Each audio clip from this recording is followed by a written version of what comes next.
यवतमाळमध्ये विधान परिषद जागा वाटपावरून रस्सीखेच सुरू आहे। उमेदवारीवर भाजप आणि शिवसेनेकडून दावेदारी केली जाते। यवतमाळच्या जागेसाठी शिवसेना आग्रही आहे।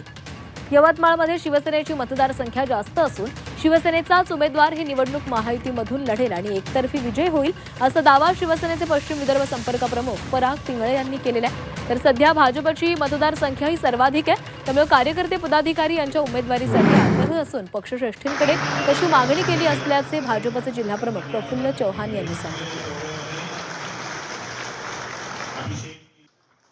2017 साली आणि 2020-21 मध्ये शिवसेनेचे जे विधान परिषद सदस्य आहेत ते निवडून गेले होते। त्यामुळे शिवसेनेची स्टँडिंग सीट असल्यामुळे या जागेवर शिवसेनेचा दावा असणं साहजिक आहे। आणि आज जिल्ह्यामध्ये ज्या पद्धतीची शिवसेनेची वाटचाल चालू आहे, ज्या पद्धतीचे शिवसेनेचे नगरसेवक आहेत, त्या अनुषंगाने देखील शिवसेनेचा दावा मजबूत आहे। भारतीय जनता पार्टीचे मतं जास्त आहेत, नगरसेवक जास्त आहेत, त्यामुळे स्वाभाविक या मतदारसंघावर भारतीय जनता पार्टीचा नैसर्गिक हक्क आहे आणि तो आमचा अधिकारी आहे।